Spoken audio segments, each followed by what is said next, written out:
हर समय मंत्राकार वृत्ति ना। हाँ, क्या है वो सामने वाला बोलने के लिए हिम्मत रखे। तो जब मन को संसार के व्यक्तियों में, उनके मनों में, उनके चरित्रों में, उनके जीवन में स्पष्ट तब लगा कि संसार का स्वरूप क्या है। छलिया, कपटी, केवल भगवत विमुख करने वाला, कुछ नहीं। हमारी बात बिल्कुल मान लो। छल के सिवा तुम्हारे हाथ में कुछ नहीं लगेगा, कपट के सिवा कुछ नहीं लगेगा, एक सच्चिदानंद प्रभु के सिवा कहीं नहीं। मनमत ठग मारत तहां लिए बहुत ठग संग। इतनी विकारात्मक वृत्तियां छा जाएंगी कि भजन छूट जाएगा। भगवान दूसरी जगह नजर आएंगे कि अब वो बहुत दूर हैं। सामने वाले को रिझाने के लिए स्तुति वंदना भाटगिरी शुरू हो जाएगी।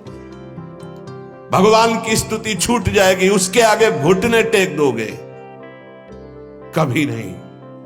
भजन न बने चिंता मत करना, हमारे शब्दों को याद रखो। भजन न बने चिंता मत करना, अभी नहीं बन रहा तो 2 घंटे बाद फिर सात्विक वृत्ति आ जाएगी। लेकिन कभी विषयी पुरुषों का संग नहीं, कभी विषय सेवन नहीं, कभी नीच वृत्ति का संग नहीं। न नीच वृत्ति का, गंदी बात आ रही है, आराम से चद्दर तान के सो जाओ, घंटा 2 घंटा में वृत्ति बदल जाएगी।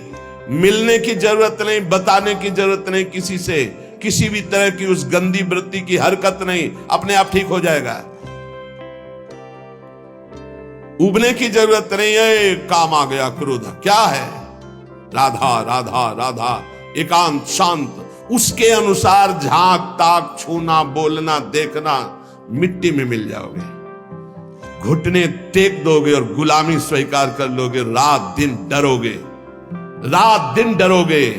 एक साधारण जीव तुम्हें गुलाम बना लेगा। जब हमारे इन वचनों के खिलाफ तुम चलोगे तो यही शब्द याद रख लेना, यही शब्द तुम्हें जीवन में अनुभव कराएगा कि हम तुम्हें क्या बोल रहे थे। चाहे जितने विद्वान हो, चाहे जितने ज्ञानी हो, चाहे जितने बलवान हो, एक साधारण जीव घुटने टेकवा देगा तुम्हें और अपने अधीन रखेगा। इसलिए माया से मुक्त होने के लिए सबसे उदासीन रहो, सबसे उदासीन रहो। एकमात्र मेरे तो गिरधर गोपाल, दूसरो न कोई। ये दिमाग में बैठा लो, प्रभु के सिवा कोई प्यार नहीं करता। सब घुटने टेकवाते हैं, हमारी बात को समझ लेना। सब गुलामी करवाते हैं, कोई मुक्त नहीं करवा सकता। मुक्त कराने वाले श्री हरि हैं। इसलिए रे मन कबहू जाए जिन, भूल विषय बन रंग, मन मत ठग मारत तहां लिए बहुत। जो तुम्हारे आगे हाथ जोड़ रहे हैं, तुम्हें प्रणाम कर रहे हैं और आज तुम्हें भगवान कह रहे हैं, वही तुम्हारा उपहास करेंगे, वही तुम्हें नीचा दिखा देंगे। इसलिए ये अनुभव की सीख, अनुभव शब्द को समझो। जैसे भगवान शिव कह रहे हैं, उमा कहो मैं अनुभव अपना, सत हरि भजन जगत सब सपना। तो उन्हीं महापुरुषों के भगवत स्वरूपों के अनुभव के आधार पर कह रहा हूं। भगवान के सिवा तुम्हारा कोई नहीं है जो तुम्हारा हित करे। जो कोई भी तुमसे प्यार का नाटक करेगा, केवल घुटने तुमको अपने सामने टिकवाएगा, बस और कुछ नहीं। अरे किसी की ताकत है तुम भगवान के मार्ग के पति को तुमसे आंख मिला सके, पर तुम गलत हो जाओगे तो तुम्हारी ताकत नहीं कि तुम उससे आंख मिला के बात कर सको। अगर गृहस्थ में हो तो एक व्रत पत्नी का केवल लेकर अपने धर्म पूर्वक कमाई से उधर पोषण करते हुए, भगवान नाम जप करते हुए। अगर वैराग्य के मार्ग में हो तो गर्दन कटा लेना, लेकिन विषयों की तरफ झुकना मत, नहीं तो बहुत आग है। संत महापुरुषों के वचन सुने जाते हैं, उन्हीं वचनों में इतना पावर होता है कि वो निकाल देते हैं। हमारे वचन ये हृदय से जो निकल रहे हैं, इनको पकड़ लो। मस्त पड़े रहोगे तो भगवत प्राप्ति का ठेका, पड़े रहोगे तो भगवत प्राप्ति का ठेका। झुकना मत विषयों की तरफ। अभी भजन नहीं हो रहा तो 1 घंटे बाद होगा। हिया फिरे स्वारा था, अपने भजन गए फिरे बाह। जैसे बट वृक्ष की छाया में धूप नहीं लग सकती, ऐसे विशाल गुरु कृपा पात्र को माया की धूप नहीं लग सकती। लेकिन तुमने छाया छोड़ दिया तो माया पकड़ लेगी। अगर पड़े रहोगे वृंदावन में, जो कमाऊ कछुक भजन नहीं होए, रज तो उड़ी लागे तने पीवे। ये धाम का भजन हो रहा है। और देश के बसती घटत भजन की बात, वृंदावन में स्वार्थ उलट भजन होए जात।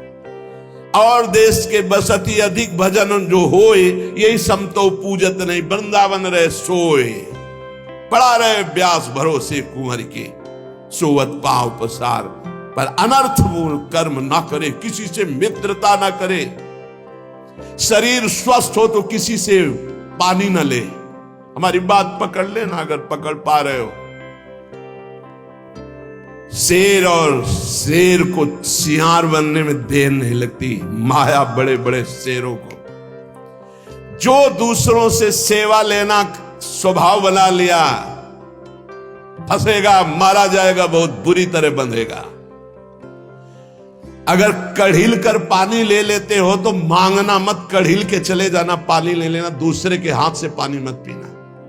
हमारी सीख कागज में लिख ले साधक, जब तक अगर घसीट कर पानी लेने की ताकत है तो स्वयं ले लेना, किसी से आश्रय मत रखना कि पानी दे दो। अगर आश्रय रखा तो मारे जाओगे, बहुत बुरी तरह फंसा लेगा आश्रय अन्य।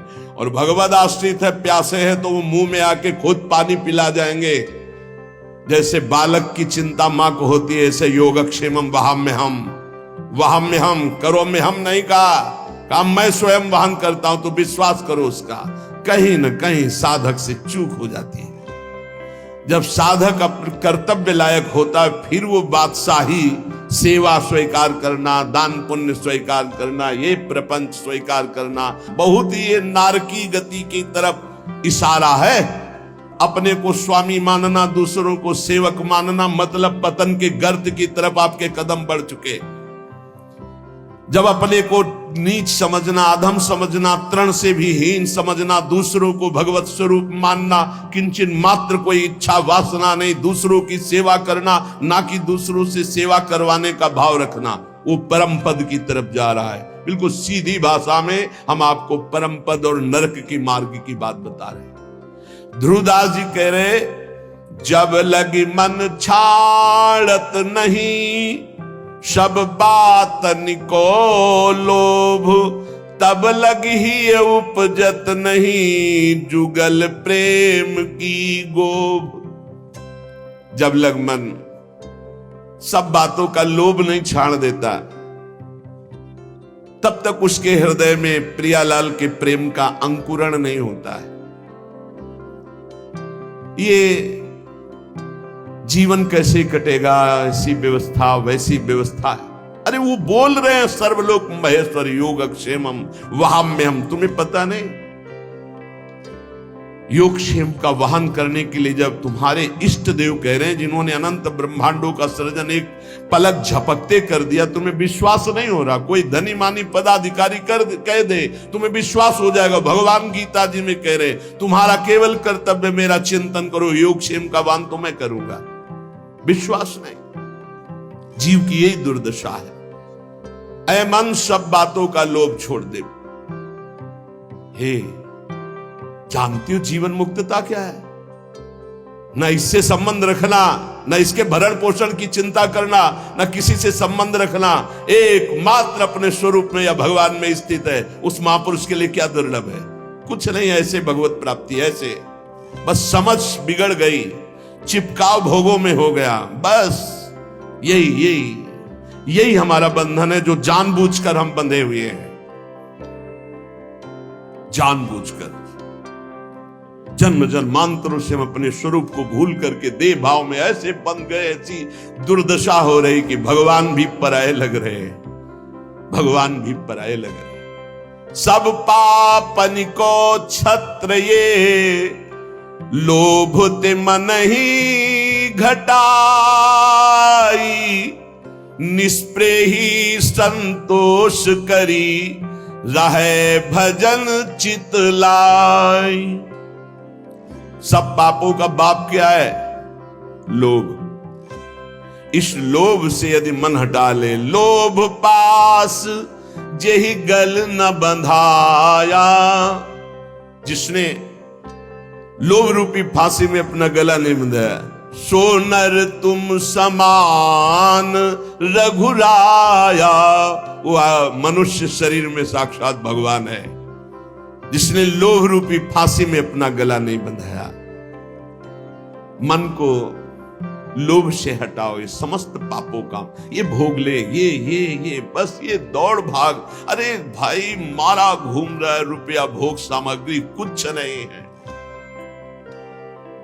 पूरा जीवन हो जाता है लोगों को पैसे के पैसे पैसे पैसे, मर गए कुछ नहीं, चौवन्नी हाथ नहीं गई।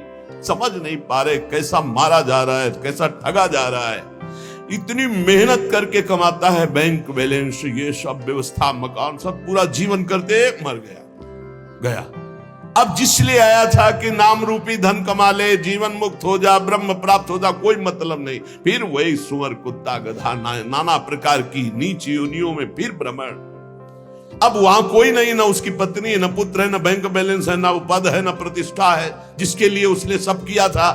अब वो बार बार पछताता रहता है, अब अन्य योनियों में फंसा हुआ। क्या कैसी कैसी दुर्गति हो रही जीवों की, कैसी कैसी दुर्गति हो रही। इसलिए हे भाई, अब मन से प्रियालाल के चरणों का भजन करो। इसलिए निष्प्रेही ही बनो, किसी से इस प्रकार, ये बहुत सावधानी की जरूरत है। सबसे भगवत भाव से मिलो, लेकिन किसी से अपनापन ना होने पावे। ये सिद्धों में होता, साधकों में नहीं होता। इसलिए बिल्कुल चुप, शांत, एकांत। भरण पोषण की जिम्मेवारी इष्ट और गुरुदेव की है। उनको ऐसे चिंता है जैसे मां को अपने बच्चे को दूध पिलाने की चिंता है। जो अन्न नहीं पाता, उस बच्चे को दूध पिलाने की चिंता है कि वो केवल मेरे इस तनु की ही सहारे, अगर उसको दुग्ध पान नहीं करे तो भूखा रहेगा। ऐसे ही इष्ट और गुरुदेव को चिंता है तुम्हारे भरण पोषण की और तुम्हारे को भगवत प्राप्ति कराए। तुम तो बेपरवाह केवल उनकी आज्ञा पर चलो। निष्प्रेही, किसी से स्पृहा नहीं। संतोषी, संतोष करो जैसे प्रभु तुम्हें रख रहे हैं। रहे भजन चितलाए, रात दिन भजन में मन लगावे। तो मन तो चंचल सबनिते, की जय कौल उपाय। साधन को हरि भजन है, कै सत्संग सहाय। ये मन तो बड़ा चंचल है, भजन में तो लगता नहीं, तो इसका क्या उपाय है कि इसको शासन में लिया जाए? इसको मन को शासन में लिया जाए, इसका उपाय क्या है? तो कह रहे हैं सत्संग इसकी सहायता करता है मन को विषयों से हटाकर प्रभु में लगाने। जो रोज सत्संग सुनते हैं, अगर मनन करेंगे, सच्चे महात्मा बन जाएंगे, चाहे गृहस्थ हो चाहे विरक्त हो। रोज हमारी कमियां हमारे सामने आती हैं, रोज महापुरुषों के अनुभव हमको उठा रहे हैं। हम जान नहीं पा रहे, लेकिन हमको उठा रहे हैं अध्यात्म की तरफ। जैसे कुसंग हम जान नहीं पाते, रोज हमें नीचा गिराता चला जाता है, ऐसे सत्संग रोज हमें ऊंचा उठाता चला जा रहा है। तो बोले सत्संग जिसके जीवन में है, हरि भजन का स्वभाव बन जाता है। हरि भजन रूपी साधना और सत्संग रूपी सहायता से मन को वश में किया जाता है। जो हरि भजन है उसी को अभ्यास कहते हैं, जिसे भगवान ने कहा। और जो सत्संग है वो सर्व संगो पहो इमाम, इसे वैराग्य सत्संग से ही होता है। बिनु सत्संग विवेक न होई, सत्संग के बिना विवेक नहीं होता, और विवेक ही वैराग्य प्रदान करता है। होय विवेक मोह ब्रह्म भागा, तब सब विषय विलास विरागा। वैराग्य का मुख्य हेतु विवेक, और विवेक का मुख्य हेतु सत्संग। तो सत्संग का तात्पर्य है वैराग्य, और हरिभजन का तात्पर्य अभ्यास। अभ्यास और वैराग्य भगवान श्री कृष्णचंद्र जी गीता में कहते मन को वश में करने के दो उपाय हैं, एक वैराग्य और एक अभ्यास। अभ्यास हरिभजन का, वैराग्य की उत्पत्ति विवेक से, और विवेक का प्रादुर्भाव सत्संग से होता है। बिनु सत्संग विवेक न होई, राम कृपा बिनु सुलभ न सोई। साधन को हरिभजन है, कै सत्संग सहाय। ये साधना है मन को रोकने की, सत्संग और हरिभजन।